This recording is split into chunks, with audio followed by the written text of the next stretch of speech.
चला, तर आजचा विषय आहे बघा आर्टिकल.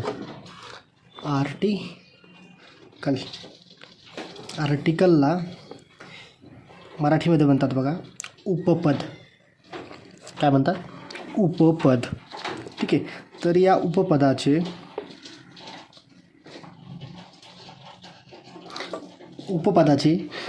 दोन भाग पडतात बघा, दोन प्रकार पडतात. ठीक आहे. एक असतो डेफिनाईट, दुसरा असतो इनडेफिनाईट. डेफिनाईटमध्ये येतं बघा दी, आणि इनडेफिनाईटमध्ये येतं ए आणि ॲन. डेफिनाईट म्हणजे निश्चित, आणि इनडेफिनाईट म्हणजे अनिश्चित.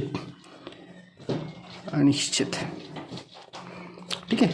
तर हे जे उपपद आहे दी, हे निश्चित उपपद आहे.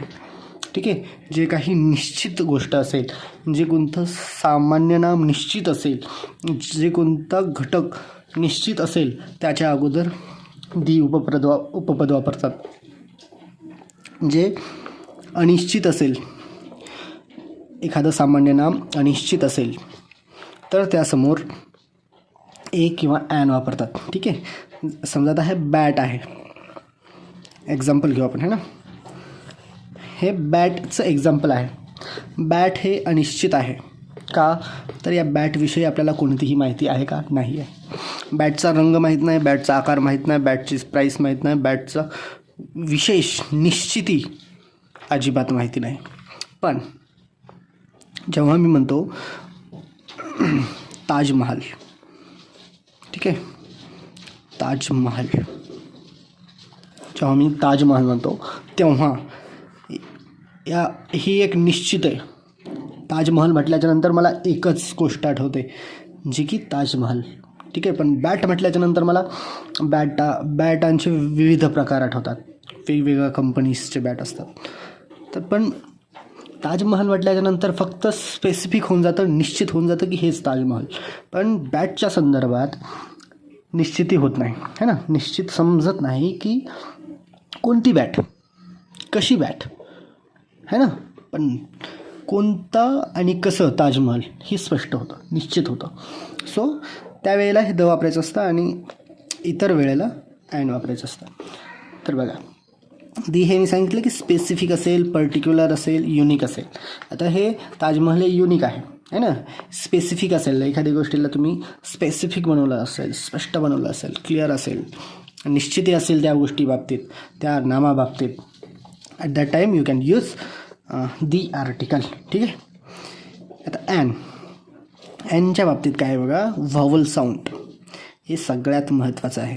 आर्टिकलमध्ये काय महत्त्वाचं आहे तर माझ्या मते हे व्हावल साऊंड आणि कॉन्सोनंट साऊंड्स हे खूप महत्त्वाचे आहेत.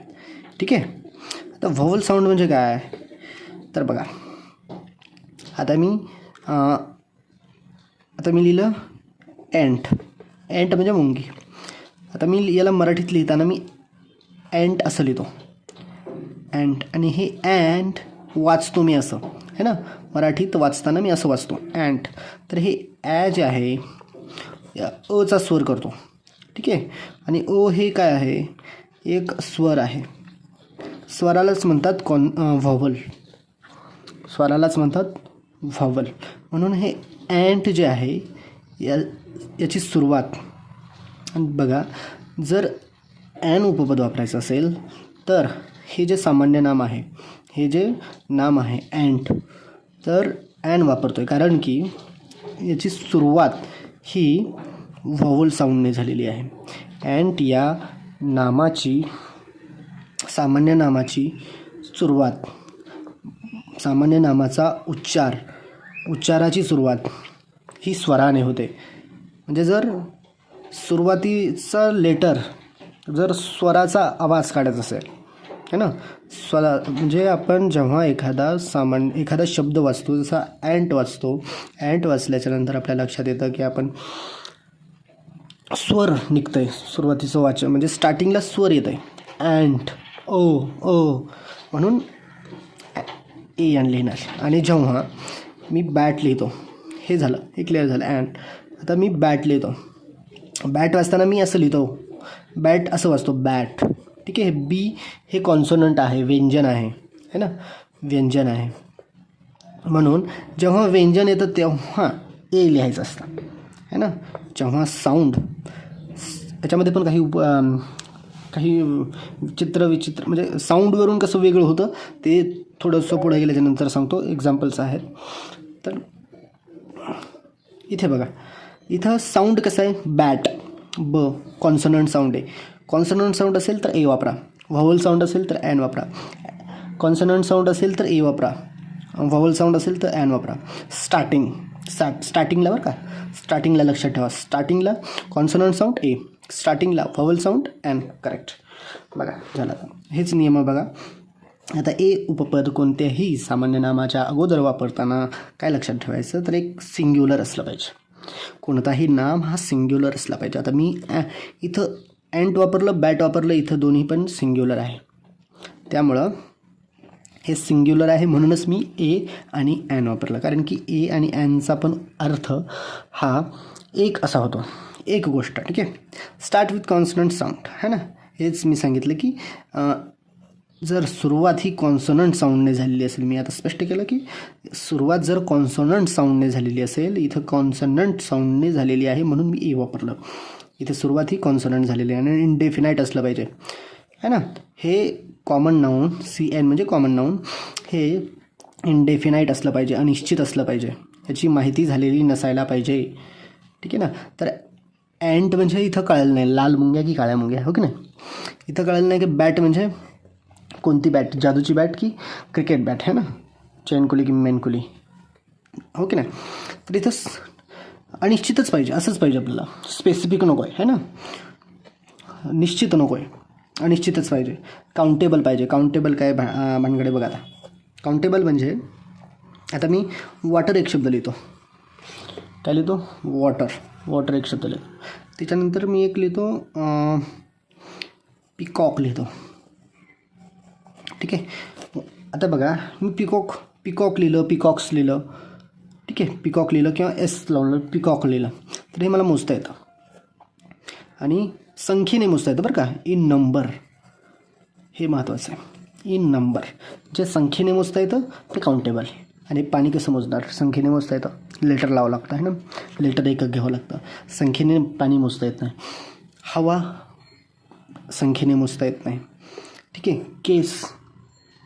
केसचं सोडा, पाणी, वॉटर संख्येमध्ये मोजता येत नाही, म्हणून हे अनकाउंटेबल आहे. तर ए उपपद वापरत असताना काउंटेबल असलं पाहिजे. काय असलं पाहिजे, काउंटेबल असलं पाहिजे. काय काउंटेबल असलं पाहिजे, तर सामान्य नाव. मी उदाहरणं दिले तिथं बॅट, हे बघा सिंग्युलर पान आहे, सुरुवात ही कॉन्सोनंट साऊंडने पण झालेली आहे, इनडेफिनाईट बॅट आहे, बॅट माहीत नाही कुणाची, तर काउंटेबल आहे, का वी कॅन काउंट बॅट्स. ठीक आहे. रॅटच्या संदर्भात तेच. आता हे बघा, हे एक्झाम्पल मी मुद्दाम घेतलं. आता इथं बघा, तुम्ही म्हणाल व्हावल साऊंड, काही जण म्हटलं जातं की ए ई आय ओ यू, हे जे स्वर आहेत हे सुरुवातीला आले तर जरा मग लावून टाका ॲन, नाही, है ना. मग हे आलं म्हणा, चला ए ॲन वापरा, नाही. तर काय, याला युनियन आपण असं लिहितो, युनियन. आणि हे वाय आहे, वाय असल्यामुळे इथं य असल्यामुळे इथं वाय आलं, वाय आहे म्हणून हे व्यंजन आहे,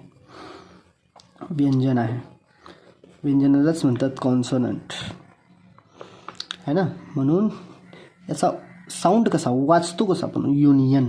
म्हणून याचा उच्चार, याचा साऊंड हा कॉन्सोनंटसारखा आहे. म्हणून काय वापरायचं असतं, ए. आर्टिकलमध्ये हेच सगळ्यात महत्त्वाचं. हे समजलं की सगळं समजलं तुम्हाला, है ना. साऊंड मॅटर करतो. इथे साऊंड कसा प्रोड्यूस होतो, साऊंड कसा निघतो, हे महत्त्वाचं आहे.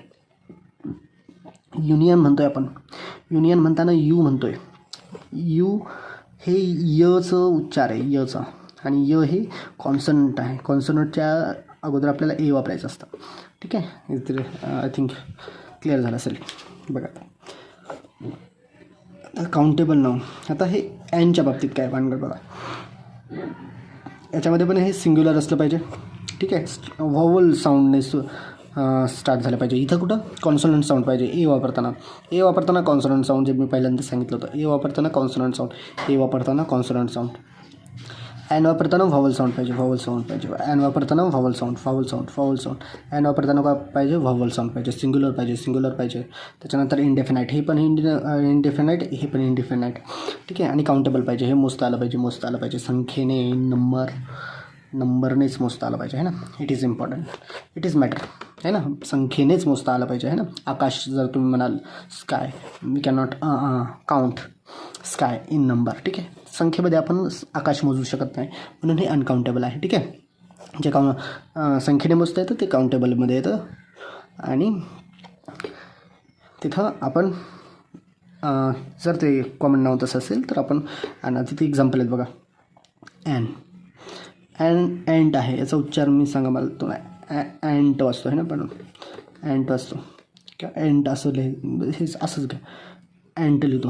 हे काय आहे, स्वर आहे, व्हॉवल आहे, म्हणून आपल्याला ॲन वापरायचं आहे. इथं इलिफंट वाचतो आहे ना, हे स्वर आहे म्हणून ई वापरलं. इथं ॲन वापरलं. इथं आवर वाचतो. याची सुरुवात जरी कॉन्सनंटने झालेली आहे, ठीक आहे, पण याचा वाचन, उच्चार, प्रोनाऊन्सिएशन त्याचं ते महत्त्वाचं आहे. आवर वाचतो आपण, आवर किंवा आर म्हणतो आहे ना. तर म्हणून हे काय आहे, स्वर आहे, म्हणून ॲन वापरलं. इथं एम हे कॉन्सोनंट आहे, पण एम ए असं वाचतो आहे ना. हे ए जे आहे हे काय आहे, स्वर आहे, व्हॉवल आहे, म्हणून इथं एम केलं आहे, एन पाहिजे आहे ना. तर असं ठीक आहे. हे झालं आपण बघितलं ए आणि एन. एच्या बाबतीत कॉमन नाऊन सिंग्युलर पाहिजे, कॉमन नाऊनची सुरुवात कॉन्सोनंट साऊंडने झाली पाहिजे, कॉमन नाऊन इंडेफिनाईट पाहिजे, अनिश्चित पाहिजे, कॉमन नाऊन काउंटेबल पाहिजे. ठीक आहे. एनच्या बाबतीत कॉमन नाऊन सिंग्युलर. हे सगळं बाकीचं सेम आहे, सगळं हे सेम आहे, हे सेम आहे, हे सेम आहे, हे सेम आहे, हे सेम आहे. वेगळं काय सॉरी, हे साऊंड. इथं ॲनला व्हॉवल लागते, ॲनची बायको व्हॉवल आहे, सॉरी है ना. हे जोडपं कोणतं आहे, ॲन आणि व्हॉवल. ॲन आणि या दोघांचा वैवाहिक संबंध आहे है ना, चांगल्या भाषेत म्हणायचं तर. आणि हे ए आणि कॉन्सोनंटचा वैवाहिक संबंध आहे. ठीक आहे, जवळचा संबंध आहे ना, मैत्रीचा संबंध आहे. आता बघा शेवटचा दी. हे दी आर्टिकलच्या बाबतीत आपण समजून घेतलं सगळ्या गोष्टी. काउंटेबल काय असतं, अनकाउंटेबल काय असतं, सिंग्युलर काय असतं, प्लुरल म्हणजे अनेकवचनी, सिंग्युलर म्हणजे एकवचनी. ठीक आहे. डेफिनाईट म्हणजे निश्चित, इनडेफिनाईट म्हणजे अनिश्चित. हे सगळं आपल्याला लक्षात आलेलं आहे. ठीक आहे. Countable, uncountable, singular, plural, definite. ठीक आहे. आता बघा हे सेम आहे ना, म्हणजे इथं दीच्या बाबतीत काउंटेबल पण चालतं, इनकाउंटेबल चालतं, सिंगुलर चालतं, प्लुरल चालतं. यहाँ पर किसी को नहीं कहा जाता है ना. सगळ्यांना स्वीकारला जातं है ना. काउंटेबल पण येऊ द्या, भाजी पण येऊ द्या, पुरी पण येऊ द्या, वरण पण येऊ द्या, भात येऊ द्या, पोटाचं जी वाट लागायची लागू द्या, पण सब कुछ चाहिए. काउंटेबल चाहिए, अनकाउंटेबल चाहिए, सिंगुलर चाहिए, प्लुरल चाहिए, सब कुछ चाहिए. आणि डेफिनाईट पाहिजे. तिकडं काय होतं, इनडेफिनाईट. मी तुम्हाला सांगितलं होतं हे दी काय आहे, डेफिनाईट आर्टिकल आहे म्हणून दी पाहिजे. ए आणि ॲन डेफिनाईट आर्टिकल आहे म्हणून तिकडं इनडेफिनाईट पाहिजे. काय पाहिजे, कॉमन नाऊन पाहिजे है ना. इथं कॉमन नाऊन लिहायचं राहिलं है ना. सी एन कॉमन नाऊन हे असे पाहिजेत. सगळं काउंटेबल चालतं, अनकाउंटेबल चालतं, सिंग्युलर चालतं, प्लुरल चालतं, डेफिनाईट देखील चालतं. ठीक आहे. आता बघायचं एक्झाम्पल, ताजमहल दिस पर्टिक्युलर युनिक. मग अशीच उदाहरण घेतलं तर आता हे लक्षात ठेवा. जेवढ्या कोणत्या जगामध्ये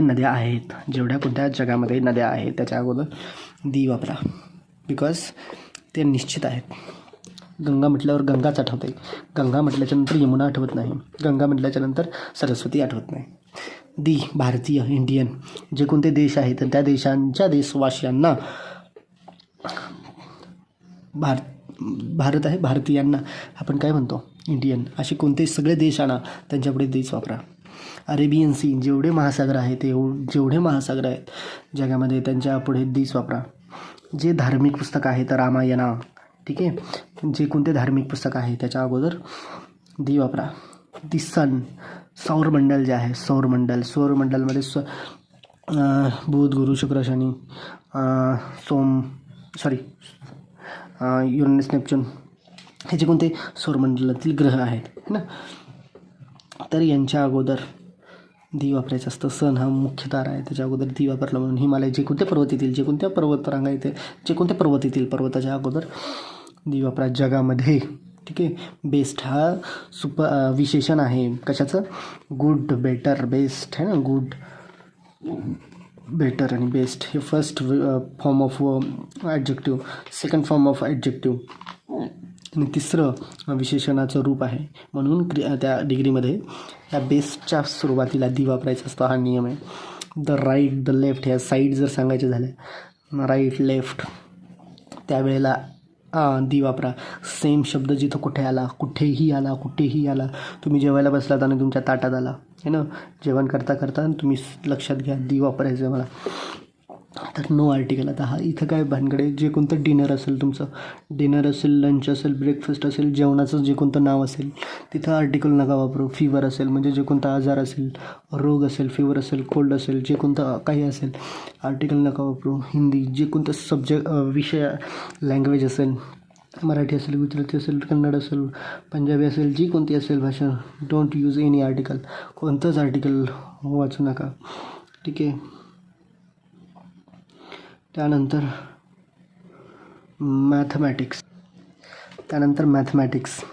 मॅथमॅटिक्स हा विषय आहे. विषय जर कोणता आला असेल, डोंट यूज आर्टिकल. का वापरायचं नाही, तर ते ऑलरेडी स्पेसिफिक आहे, म्हणजे त्यांचं एक वेगळं विशेष, त्यांना काय स्पेसिफाय करण्याची गरज नाही. संडे, मंडे, ट्यूजडे, वेजडे, सातीच्यापैकी कोणताही वार आला, नो आर्टिकल. 12 महिन्यापैकी कोणतेही महिने आले, नो आर्टिकल. जानेवारी, फेब्रुवारी, मार्च, एप्रिल कोणतंही येऊ, विंटर सीझन कोणतंही येऊ, we don't need to use any article in front of that words. बघा काही एक्झाम्पल आहेत, बाकी आर्टिकल संपत आलं. आय लव्ह अ काव, द काव इज व्हेरी युजफुल. नियम असा आहे की जर वाक्यामध्ये एकदा सामान्य नाम आलेलं असेल, नीट ऐका, जर वाक्यामध्ये सामान्य नाम एकदा जर आलेलं असेल आणि त्याच सामान्य नामाची पुनरावृत्ती, रिपिटिशन पुन्हा येत असेल, तर काय करायचं असतं, म्हणजे हे सामान्य नाम हे पुन्हा आलेलं आहे, रिपीट झालेलं आहे, परत एकदा आलेलं आहे, म्हणून काय करायचं, एकदा मी नियमानुसार इथं कॉन्सोनंटचा साऊंड आहे, कॉन्सोनंटचा साऊंड असल्यामुळे मी इथे ए वापरलं, आणि पण इथं कॉन्सोनंट साऊंड आहे, पण काय करायचं आहे, इथं मी इथं नियम वापरायचा आहे, पण दुसऱ्यांदा काय करायचं आहे, तर दी वापरायचं आहे. दी का वापरलं मी, तर इथं निश्चिती झालेली आहे, मला जी काय आवडते ती खूप उपयोगाची आहे, खूप कामाची आहे, खूप युजफुल आहे. ठीक आहे ना. जेव्हा गोष्टी स्पेसिफाय होतात, निश्चित होतात, तेव्हा दी वापरायचं असतं. या वाक्यामध्ये मला स्पेसिफाय झालं, निश्चित झालं, स्पष्ट झालं की काव जी आहे ती स्पेसिफिक आहे, निश्चित आहे, तीच मला आवडते, म्हणून मी दुसऱ्या वाक्यामध्ये दी वापरलं. ते रिपिटिशन झालेल्या कॉमन नाऊनच्या अगोदर. आय थिंक मला वाटतं हे समजलं असावं. I saw a small child weeping for ice cream. ठीक आहे. आता बघा इथे एक नियम असतो की विशेषणाच्या अगोदर आर्टिकल वापरायचं नसतं, पण इथं स्मॉल हे विशेषण आहे, ॲडजेक्टिव्ह आहे, पण मी इथं ए वापरलेलं आहे, आर्टिकल वापरलेलं आहे, आणि हे आर्टिकल यासाठी वापरलेलं आहे, हे जे सामान्य नाम आहे या सामान्य नामासाठी वापरलेलं आहे, पण मी इथं लक्षात घेतलं की सामान्य नामाच्या अगोदर विशेषण आलेलं आहे, म्हणून मी काय केलं, हे विशेषण आलेलं आहे, म्हणून ह्या विशेषणाच्या अनुसार ए उपपद वापरलेलं आहे ना. हे विशेषण दिसतंय, या विशेषणाच्या आधारे मी ए वापरलेलं आहे. ए वापरलं, एच का दिलं, तर इथं कॉन्सोनंट साऊंड आहे, मला माहिती एस हे कॉन्सोनंट आहे, कॉन्सोनंट साऊंड असल्यामुळे मी इथं ए लिहिलं. अशा प्रकारे माझं हे क्लिअर झालं. द व्हाईट म्हटल्याच्या नंतर सर्व गोरे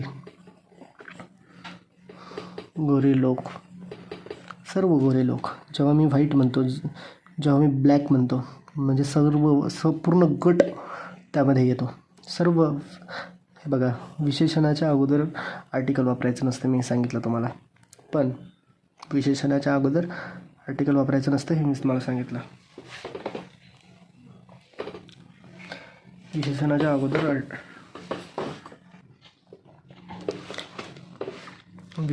अगोदर आर्टिकल वापरायचं नसतं, पण विशेषणाच्या अगोदर जर आर्टिकल वापरलं तर त्या वर्गातील सगळं गट येतो. म्हणजे इथं गोरे म्हटलं तर सगळं वर्ग गोरे गट येतात. बघा इथं, this is the home of my uncle. आता हे बघा, होमच्या अगोदर दी येतं, पण जर हे त्याच्या संबंधित गोष्टी माहिती असतील तर, है ना, हे माहिती असेल तर द वापरायचं, नाही तर होमच्या अगोदर दी वापरायचं नाही, है ना. कारण की this is the my home, this is the home of my uncle. माझ्या अंकलचं हे स्पेसिफिक झालं. या होमबद्दल मला माहिती कळाली, निश्चिती झाली, स्पष्टता आली की माझ्या अंकलचं, म्हणजे मला माहिती आहे ना, म्हणून दी वापरलं मी इथं. होमच्या अगोदर दी वापरलं, होमच्या अगोदर दी वापरलं. इथं बघा, I said this is my book. आता म्हणालं इथं बुक आलं आहे, इथं आर्टिकल काय नाही वापरलं, तर ही विभक्ती आली, ही विभक्ती आली माय, है ना. दिस इज माय अ बुक. इथं माय मी लिहिले, अगोदरच स्पेसिफाय झालं आहे माझं बुक, माझं एक बुक. इथं एकच नेम लक्षात ठेवायचं की इथं आर्टिकल वापरायचं नाही, है ना. इथं ही विभक्ती आली, माय म्हणजे माझं, तर इथं कोणतंही वापरायचं नाही. अशा प्रकारे we have cleared everything of article. So आशा करतो तुम्हाला समजलं असेल, लक्षात आलं असेल, स्पष्ट झालं असेल. Thank you so much.